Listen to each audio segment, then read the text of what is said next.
Aujourd'hui, les experts paroles de leader vous invitent à écouter et à découvrir également Stéphane Patry.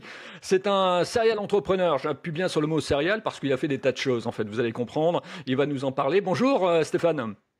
Bonjour Philippe. Alors, tu es d'où, Stéphane, au niveau zone géographique Nantes, hein, je crois.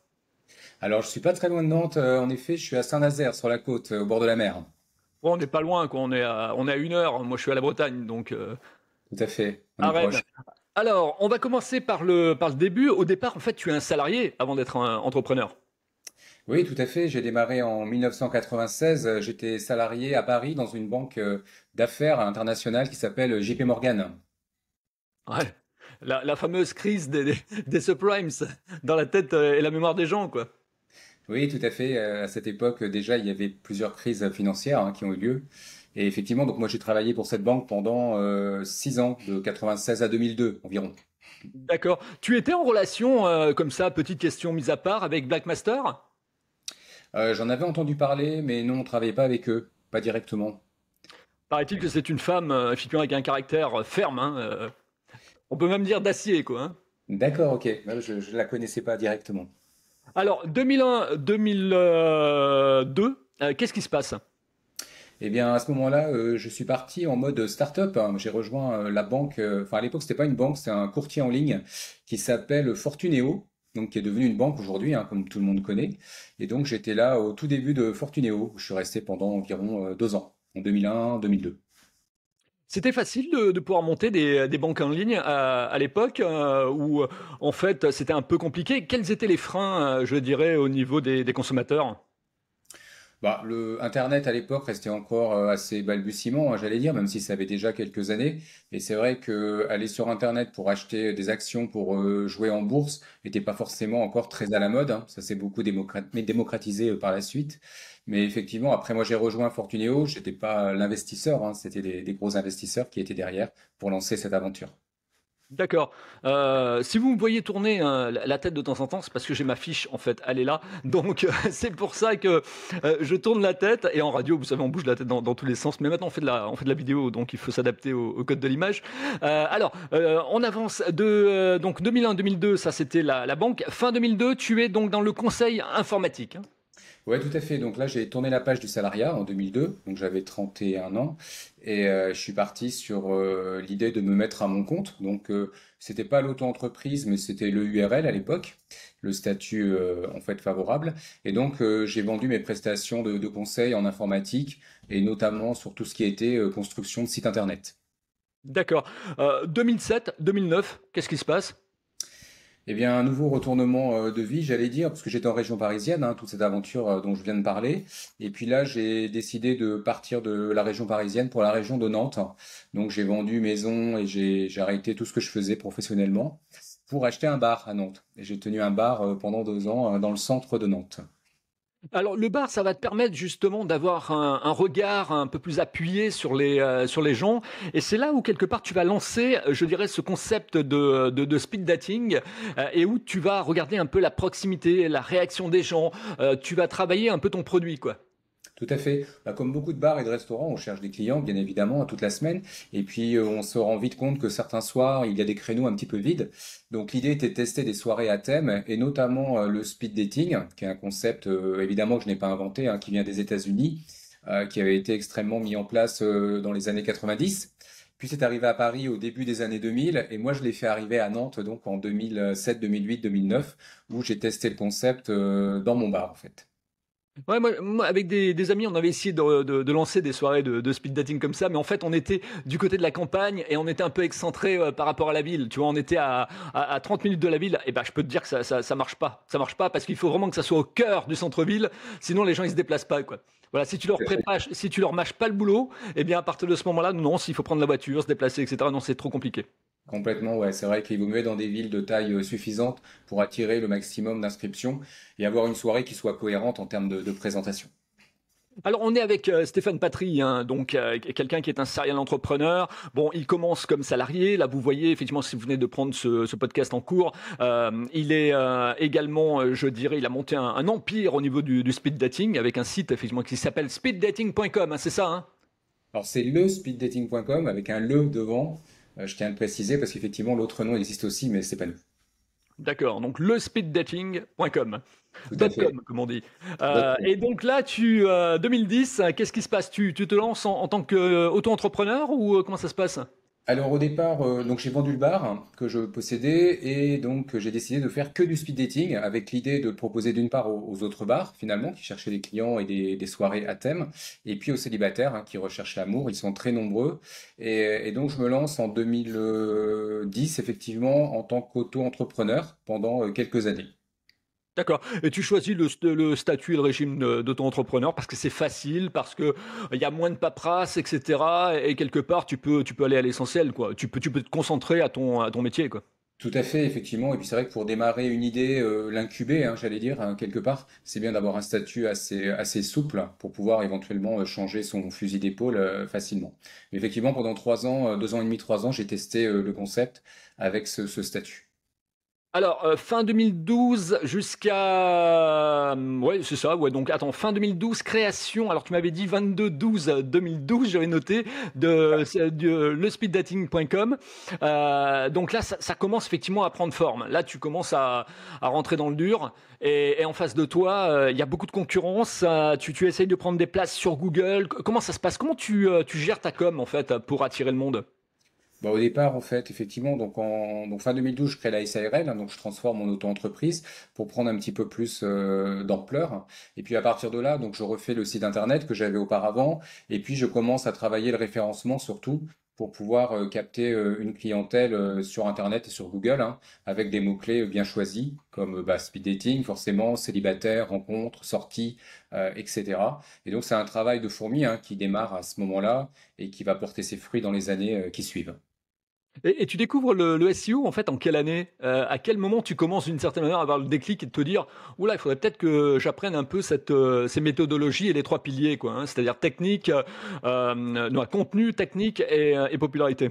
Alors ça date d'avant en fait, parce que quand je me suis lancé à mon compte pour faire du conseil en 2002-2003, je travaillais sur la construction de sites internet et forcément aussi sur le SEO. Comment faire que le site soit référencé de la meilleure façon possible.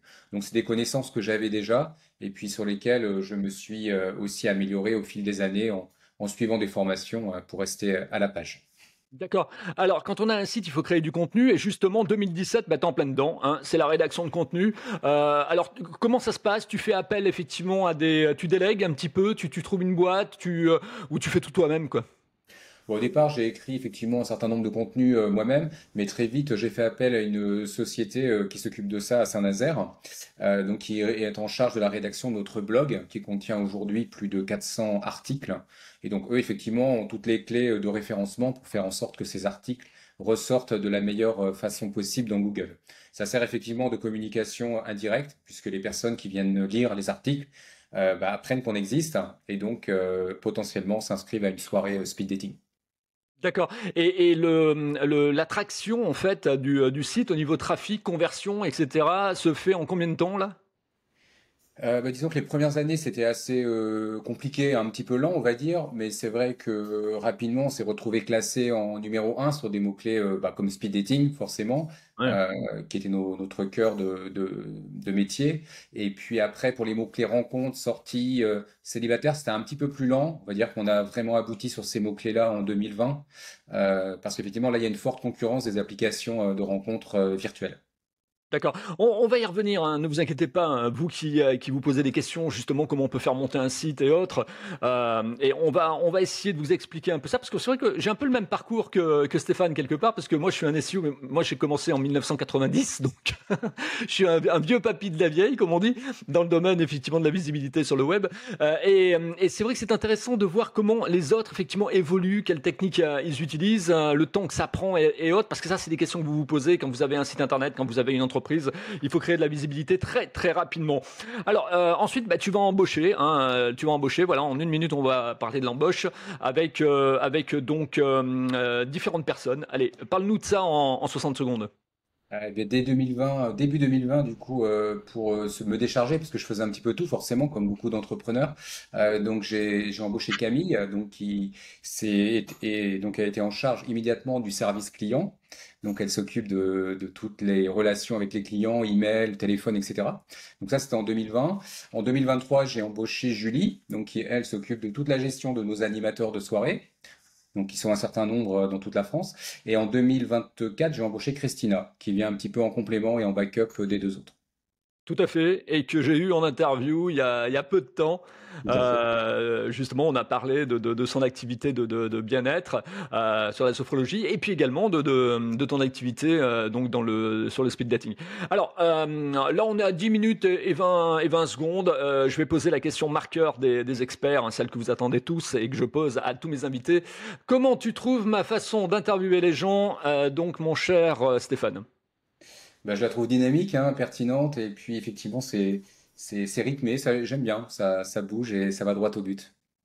Alors, au niveau de lespeeddating.com, qu'est-ce que tu veux, je dirais, améliorer là dans les 2 ans, 5 ans qui arrivent?